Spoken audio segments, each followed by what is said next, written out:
రాజశేఖర రెడ్డి గారిని ఒక మాట అంటే నా పక్కన ఉన్న వాళ్ళు ఎంత ధైర్యవంతులు అంటే కొంతమంది వాళ్ళు యూత్ వింగ్లో ఉండేవాళ్ళు వాళ్ళందరూ పొడి చేస్తామన్నా మేము తక్కువ వాళ్ళం కాదన్నా అని చెప్పి అసలు గిడ్డలు నూరేసుకుంటూ ఉండేవాళ్ళు.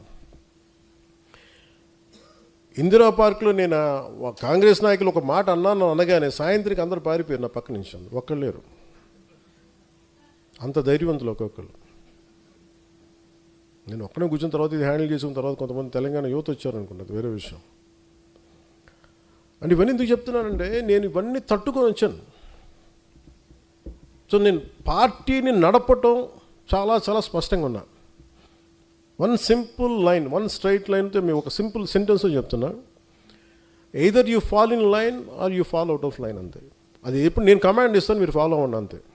మీరు నన్ను సేనాని అన్నారు, ఈరోజు చెప్తున్నాను. నేను ఇప్పుడు దాకా అనలా, మీరు నన్ను సేనాని అన్నారు. మీ సేనాని చెప్పింది మీరు వినండి అంతే. ఇంక నేను దీంట్లో మీరు నన్ను ప్రశ్నించకండి, ఎందుకంటే నేను ఆలోచిస్తే బెస్టే ఆలోచిస్తాను, కాంప్రమైజ్ అవ్వను. నేను రేపొద్దున ఒక 2-3 రోజుల తర్వాత ఒక 25 పార్లమెంట్స్కి కమిటీలను పంపిస్తున్నా. దేనికి?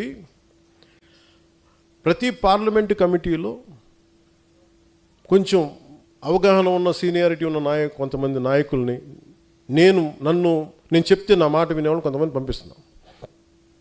వాళ్ళతో పాటు కనీసం ఒక పార్టీ ప్రారంభించినప్పటి నుంచి ఇప్పుడు దాకా పార్టీ కోసం వెన్నంటే ఉన్న సాధక్స్ని, పార్టీ మెంబర్షిప్లో కన్సిస్టెంట్గా ఉన్న వ్యక్తుల్ని ఒక 3 కొంతమంది పార్టీకి పనిచేసి కొంత అనుభవం ఉన్న కొంతమంది స్థానిక రాజకీయాల్లో ఒక 3 నాయకుల్ని, ఒక 7 మంది. వీళ్ళు ఎలా పంపిస్తున్నారంటే వీళ్ళు పార్లమెంటరీ కమిటీ కాదు, ప్రతి నియోజకవర్గంలో ఎంతమంది సాధక్స్ ఉన్నారు, ఎంతమంది నాయకులు ఉన్నారు, వాళ్ళు ఏ పనులు చేశారు. సపోజ్ మీరే ఉన్నారు ఇక్కడ, మీరు కూర్చోబెట్టి నేను ఈ పనులు చేశాను కూర్చోబెట్టి ఈ కమిటీకి మీరు ఇవ్వండి, డిపెండింగ్ ఆన్ మీ నియోజకవర్గానికి సంబంధించిన వరకు. నేను పలానా రాజోల్ నియోజకవర్గం నుంచి వచ్చాను, నేను పలానా గ్రామం, పలానా మండలం, పంచాయతీ ఇక్కడ వచ్చాను, ఈ కమిటీకి ఇవ్వండి. వీళ్ళకి సహకరించడానికి ఒక 20 మంది సాధక్స్ని పెట్టాం, స్ట్రీమ్లైన్ చేయడానికి. ఒక రూమ్లో ఇలా కూర్చుంటే వేదిక పైన ఒక 7 మంది ఉంటే సహకరించడానికి. దేనికంటే ఎవరు పని చేశారో నేను నాయకుల్ని పంపించట్లా. నేను మనోహర్ గారిని పంపిస్తే మనోహర్ గారికి 10 మంది తెలియచ్చు, 25 మంది తెలియచ్చు. కానీ నేను పనిచేసిన ఒక 5 మంది సాధకులను పెడితే ఇబ్బంది అవుతుంది. నేను 20 మందిని పెడుతున్నాను. దానికి తోడు నేను 3 రకాల చెక్లు చేస్తాను.